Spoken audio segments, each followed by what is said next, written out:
शरणं गच्छामि धम्मं शरणं गच्छामि संघं सामान्यतः अगर हम धर्म को मानने वालों की बात करें तो इस दुनिया में 600 करोड़ के आसपास के लोग हैं जो धर्म को मानते हैं। इसमें भी कुछ लोग प्रमुख रूप से ऐसे हैं जो श्रद्धा को प्रमुखता देते हैं और उसके द्वारा अपने मन को वश में करने की कोशिश करते हैं। वो ऐसी व्याख्या देते हैं कि श्रद्धा को प्रमुख रूप से रखने से अपने मन को संरक्षित किया जा सकता है। हम अपने मन को इसके द्वारा शांत रख सकते हैं। तो इतिहास को अगर हम देखें तो भारत में बौद्ध धर्म उत्पन्न करने से पहले यहाँ पर अन्य धर्म हुए। उसके अतिरिक्त अगर मध्य पूर्व की बात की जाए तो यहाँ पर यहूदी धर्म जो 3000 वर्ष पूर्व प्रारंभ हुआ था। उसके अतिरिक्त अगर 3000 वर्ष पहले भारत की बात की जाए तो जैन धर्म, हिंदू धर्म और सिख धर्म या फिर उसके बाद जो धर्म पैदा हुए, तो सभी धर्मों की मान्यताओं के अनुसार देखें तो वो सभी यही चाहते हैं कि किस प्रकार वो श्रद्धा के द्वारा अपने धर्म का अभ्यास करने से इसके द्वारा अपने मन को संरक्षित कर सकें। किस प्रकार से मन को एकत्र किया जाए इसका भी प्रयास करते हैं। जैसे कि अगर बौद्धों की बात की जाए तो उसमें श्रद्धा को इतनी प्रमुखता ना देकर एक शरण गमन की आवश्यकता होती है। बुद्ध धर्म संघ इन तीनों में शरण गमन की बात की गई है। तो इसका उद्देश्य यही है कि किस प्रकार से जब हमारे 3 रत्न हैं उसमें हम श्रद्धा उत्पन्न कर सकते हैं, इसलिए हम इनकी शरण गमन करते हैं। तो जिस प्रकार से व्याख्या बौद्ध धर्म की है उसी प्रकार की व्याख्या और व्यवस्था अन्य धर्मों में भी देखने को मिलती है। तो अगर अंतर करें तो हमारे जो सिद्धांत हैं तो सैद्धांतिक तौर पर धर्मों में अंतर होता है। तो अगर सैद्धांतिक तौर पर धर्मों में अंतर किया जाए तो ये सिद्धांत इस प्रकार के हैं जो कि ईश्वर को मानते हैं। दूसरे प्रकार के सिद्धांतवादी हैं वो जो ईश्वर को मानते हैं। तो ईश्वर को मानने वाले लोगों में भारत के प्राचीन धर्म जो हैं, जैसे कि हिंदू धर्म जो ईश्वर को मानते हैं, और ईश्वर को ना मानने वालों की अगर बात कहें तो जिसमें बौद्ध धर्म, जैन धर्म और सांख्य धर्म इसमें शामिल हैं जो कि ईश्वर को नहीं मानते। तो कर्ता को मानने वाले और कर्ता को ना मानने वाले, तो इन्हें 2 तरह से विभाजित कर सकते हैं। सिद्धांत के तौर पर इसमें अंतर होता है। तो जैसे कि ईसाई धर्म में ऐसी मान्यता है कि हमारा एक ही जन्म होता है, बार बार हमारा जन्म नहीं होता। और बौद्ध धर्म में अगर देखा जाए तो ये कर्म फल पर निर्भर होकर यहाँ किसी कर्ता का अस्तित्व नहीं होता। हमारे जितने भी प्रकार के सुख या दुख हैं वो हमारे कर्म या सिद्धांत के रूप ही उत्पन्न होते हैं। भारत में जैन धर्म और बौद्ध धर्म जो अनात्म को मानते हैं वो आत्मा को नहीं मानते। इसके अतिरिक्त भारत के जो अन्य धर्म हैं वो आत्मा को मानने वाले हैं। वो मानते हैं कि आत्मा का एक अस्तित्व होता है। सिद्धांत के तौर पर अगर देखा जाए तो धर्मों के बीच में विभेद होता है। सभी धर्मों का सामान्यतः यही मकसद होता है कि किस तरह से लोगों में प्रेम, सद्भावना आदि को उत्पन्न किया जा सके, कैसे हम लोगों को अच्छे मार्ग पर ला सकें, इसका उद्देश्य होता है। और खासकर विभेद की बात की जाए तो वो सैद्धांतिक तौर पर होता है। उदाहरण के तौर पर देखें तो जो ईश्वर को मानते हैं, जो किसी कर्ता को मानते हैं, तो उन्हें भी ऐसा मानना चाहिए कि जो कर्ता है उसके अंदर अथाह प्रेम, करुणा, मैत्री उसके कर्ता के अंदर है। तो उसी प्रकार से स्वयं को भी अगर हम उसके पुत्र हैं तो हमें भी उसी के अनुसार बनना चाहिए और उसी कर्ता की तरह हमारे अंदर प्रेम, करुणा उत्पन्न होनी चाहिए और सहनशीलता इत्यादि हमारे अंदर उत्पन्न होनी चाहिए। इस पूरी बात को अगर सार के रूप में देखा जाए तो विभिन्न बातों का जो मतलब है वो ये है कि किस प्रकार से हम अच्छे व्यक्ति बन सकते हैं। इसके अतिरिक्त भारत के जो अन्य धर्म हैं वो आत्मा को मानने वाले हैं। वो मानते हैं कि आत्मा का एक अस्तित्व होता है। सिद्धांत के तौर पर अगर देखा जाए तो धर्मों के बीच में विभेद होता है। सभी धर्मों का सामान्यतः यही मकसद होता है कि किस तरह से लोगों में प्रेम, सद्भावना आदि उत्पन्न की जा सके, कैसे हम लोगों को अच्छे मार्ग पर ला सकें, इसका उद्देश्य होता है। और खासकर विभेद की बात की जाए तो वो सैद्धांतिक तौर पर होता है। उदाहरण के तौर पर देखें तो जो ईश्वर को मानते हैं, जो किसी कर्ता को मानते हैं, तो उन्हें भी ऐसा मानना चाहिए कि जो कर्ता है उसके अंदर अथाह प्रेम, करुणा, मैत्री उस कर्ता के अंदर है। तो उसी प्रकार से स्वयं को भी अगर हम उसके पुत्र हैं तो हमें भी उसके अनुसार बनना चाहिए और उसी कर्ता की तरह हमारे अंदर प्रेम, करुणा उत्पन्न होनी चाहिए और सहनशीलता हमारे अंदर उत्पन्न होनी चाहिए। इस पूरी बात को अगर हम सार के रूप में देखें तो विभिन्न बातों का जो मतलब है वो ये है कि किस प्रकार से हम अच्छे व्यक्ति बन सकें, किस प्रकार से हम सत्पुरुष बन सकें। इसलिए जहां तक बात की जाए तो सभी प्रमुख धर्म हैं वो भारत में उत्पन्न हुए हैं, लेकिन अगर इनके सिद्धांत की बात की जाए तो उन धर्मों में भी अलग अलग सिद्धांत हैं जो अलग अलग व्याख्या करते हैं। सारे धर्मों के सार के रूप में अगर बात की जाए तो किस प्रकार से लोगों को फायदा हो सके, किस प्रकार से लोगों का हित हो सके, ये उसका एक सार होता है। क्योंकि धर्म से हजारों साल पूर्व लोगों को फायदे हुए हैं, लोगों को मन की शांति मिली है और आज 21वीं शताब्दी में भी लोगों को लाभ हुआ है और आने वाले समय में भी धर्म से लाभ मिलेगा। तो इस प्रकार की सोच रखनी चाहिए। तो ये जो धार्मिक परंपराएं हैं ये पूर्व से लेकर अभी तक किस प्रकार से लाभदायी हैं, इसके बारे में सोचना चाहिए। जैसा कि मैंने पूर्व में कहा कि भारत एक अच्छा देश है जहां पर सभी प्रमुख धर्म यहाँ उत्पन्न हुए। उसके अलावा बहुत सारे छोटे छोटे धर्म भी यहाँ हुए हैं, लेकिन प्रमुख धर्मों की बात की जाए तो वो भारत में ही हुए। भारत में सभी धर्म एक सद्भावना से, सद्भाव के साथ यहाँ पर देखने को मिलते हैं, एक साथ रहते हैं। अन्य धर्म को मानने वाले और उनके अनुयायी एक साथ रहकर एक दूसरे का सम्मान करते हुए हजारों सालों से इन प्राचीन परंपराओं का पालन करते आ रहे हैं। इसकी आवश्यकता है और मैं यह अक्सर दुनिया को कहता हूं कि आर्यवर्त भारत दुनिया के लिए एक उदाहरण है। मैं हमेशा लोगों को उदाहरण देता हूं कि भारत की सर्वधर्म सामंजस्य बनाकर जो इस देश में रहते हैं, ये विशेषता इस आर्यवर्त की भारत की ही है और अन्य देश में ये देखने को नहीं मिलती। यहाँ विभिन्न प्रकार के धर्म बिना किसी दूसरे धर्म की बुराई किए रहते हैं, बिना किसी में मतभेद किए यहाँ पर रहते हैं। मैं कहना चाहता हूं कि एक दूसरे धर्म का सम्मान करना, आदर करना चाहिए, सभी का सत्कार करना चाहिए।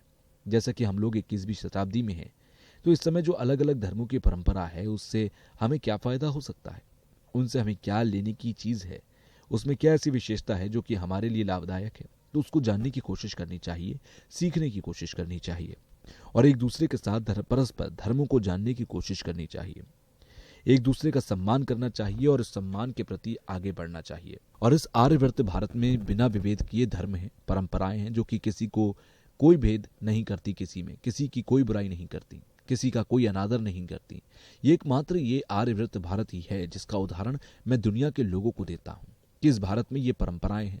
तो आप बौद्ध अनुयायी लोग यहाँ आए हुए हैं जो कि आज की पीढ़ी है, उनसे मैं अनुरोध करता हूँ कि ये जो आपके आर्यवर्त भारत की प्राचीन परंपरा है उसको संरक्षित करने की परम आवश्यकता है। और इस प्रकार के इतिहास, इस प्रकार की जो परंपरा है, आप लोगों का दायित्व बनता है कि इनका संरक्षण किया जाना चाहिए। इसके लिए आप लोगों को आगे आना चाहिए। आपका जो दुनिया के सामने अस्तित्व है उसको आप लंबे समय तक बनाए रखें, ऐसा मैं अनुरोध करता हूँ। तो जहां तक भारतीय परंपराओं की बात की जाए तो इसमें प्रमुख धर्म हिंदू धर्म है जो कि काफी प्राचीन है। उसके बाद भारत में बौद्ध धर्म और उसके पश्चात जैसे मिडिल ईस्ट की बात की गई तो वहां 3000 साल पूर्व यहूदी धर्म उत्पन्न हुआ और फिर उसके बाद पारसी, फिर क्रिश्चियन धर्म, इस्लाम धर्म और जितने भी धर्म हुए उनके अपने अपने सिद्धांत रहे हैं। हाँ भैया। उसके बाद भारत में बौद्ध धर्म और उसके पश्चात जैसे मिडिल ईस्ट की बात की गई तो वहां 3000 साल पूर्व यहूदी धर्म उत्पन्न हुआ और उसके बाद पारसी, फिर क्रिश्चियन धर्म, इस्लाम धर्म और जितने भी धर्म हुए उनके अपने अपने सिद्धांत रहे। अपने अपने सिद्धांत के अनुसार ही वो अभी तक फले फूले हैं या फिर संसार में अभी तक रहे हैं।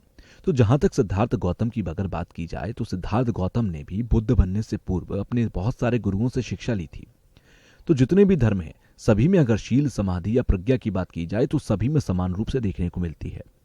शील के अभ्यास, समाधि के अभ्यास और प्रज्ञा के अभ्यास के बारे में बात की जाती है। तो इन त्रि शिक्षाओं का प्रमुख उद्देश्य यही है कि किस प्रकार से हमारा जो क्लेश है, जो हमारे अंदर अज्ञानता है, इसको कैसे नष्ट किया जा सकता है, हमारी प्रज्ञा के द्वारा कैसे इस क्लेश को नष्ट किया जा सकता है, किस प्रकार से हम समाधि में रह सकते हैं, किस प्रकार से हम शील का अभ्यास कर सकते हैं। इन 3 शिक्षाओं के अंदर ये व्यवस्था की जाती है। तो अगर इनमें अंतर की बात की जाए, इसकी अगर बात की जाए तो बौद्ध धर्म खास तौर पर आत्मा को ना मानने वाला धर्म है। बौद्ध धर्म अनात्मा को मानने वाला धर्म है। जो आत्मा को नहीं मानता वो सिद्धांतवादी धर्म है। तो इस आधार पर ये दूसरे धर्मों से अलग है। तो इसमें प्रमुख रूप से हमारी जो अनात्म सिद्धांत है उसे प्रमुखता दी गई है और शील, समाधि, प्रज्ञा, ध्यान, इन 3 शिक्षाओं की प्रमुखता दी गई है। तो यहाँ पर जैसा कि आत्मा को ना मानना या फिर अनात्म की अगर बात की जाए तो इसका मतलब ये नहीं कि मैंने जो बात की है वो बिल्कुल नहीं, उसका अस्तित्व नहीं होता, ऐसी बात नहीं है।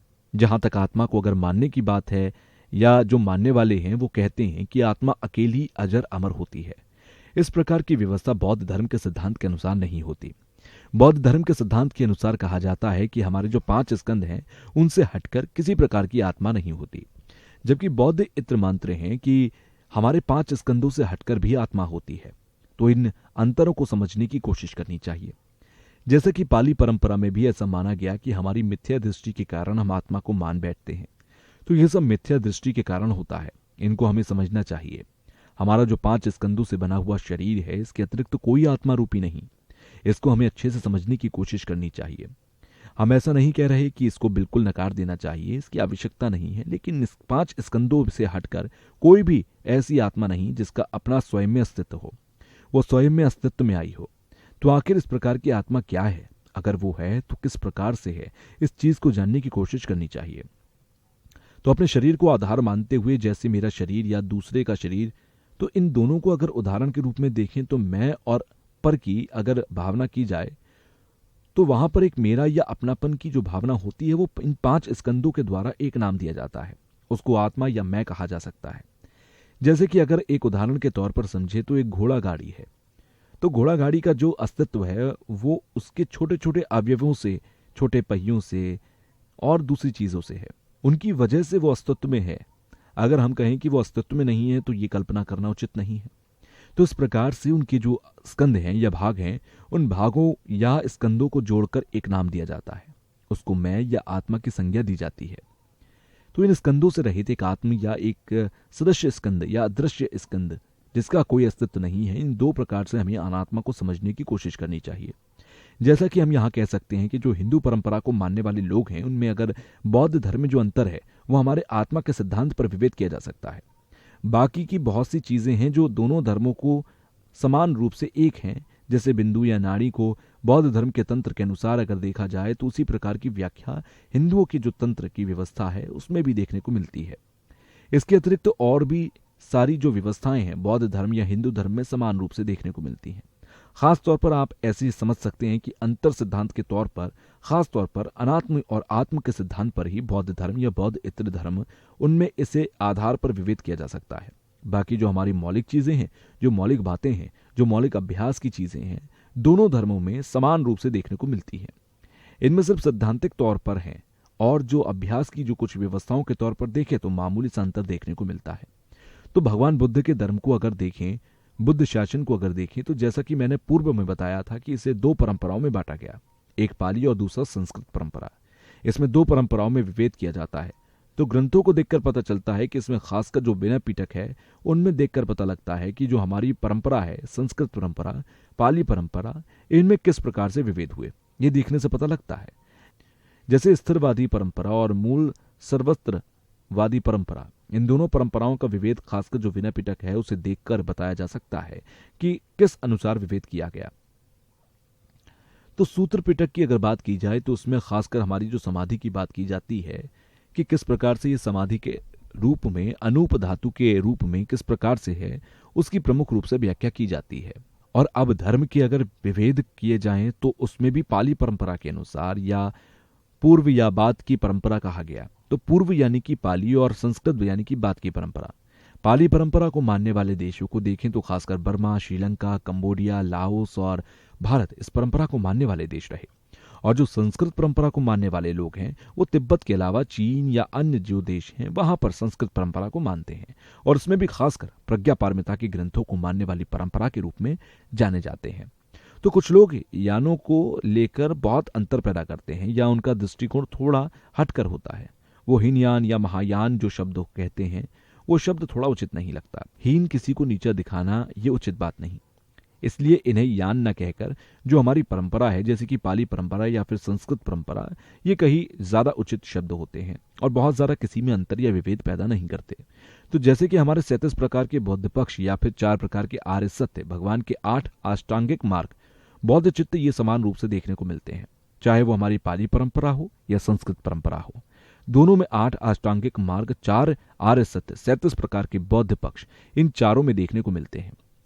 तो भगवान बुद्ध ने जो 4 आर्य सत्य का उपदेश सबसे पहले सारनाथ में दिया था, ये 4 आर्य सत्य दोनों प्रकार की परंपराओं के लिए समान रूप से हैं, एक प्रकार का आधार है। ऐसा नहीं है कि संस्कृत परंपरा के लिए 4 आर्य सत्य का उपदेश दिया गया हो या पाली परंपरा के लिए उपदेश दिया गया हो, ऐसा उसमें अंतर नहीं होता।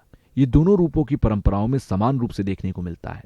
इसके अतिरिक्त जो तंत्र का अभ्यास करने वाले हैं तो उसमें भी कई लोग ऐसे हैं जो गलत तरीके से इसका इस्तेमाल करते हैं, उसका गलत तरीके से उपयोग करते हैं और अपने तंत्रयान का साधक मानते हैं। तो इस तरह की गलत व्याख्या करने का अर्थ है कि वो तंत्र की व्यवस्था को ठीक से समझ नहीं पाए हैं और उसको आधार मानकर विभिन्न प्रकार के मिथ्याभ्यास करते हैं।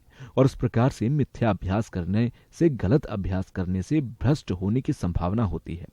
या फिर कुछ ऐसे भी हैं जो इसे साधक माने जाते हैं और वो भ्रष्ट भी होते हैं, और इसकी भी संभावना रहती है।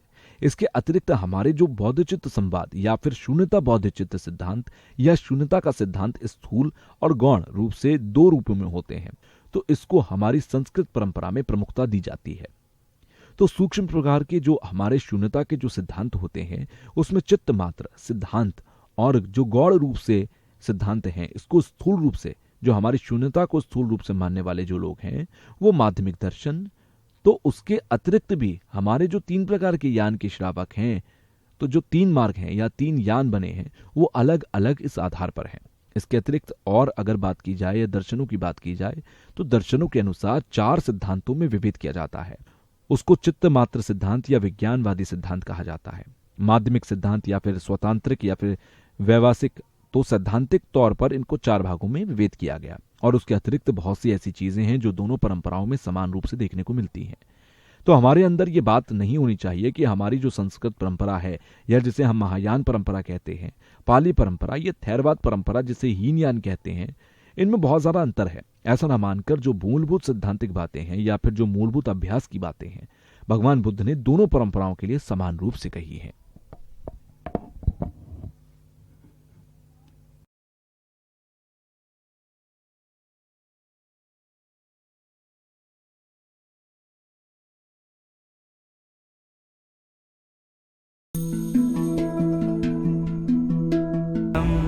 शरणं गच्छामि धम्मं शरणं गच्छामि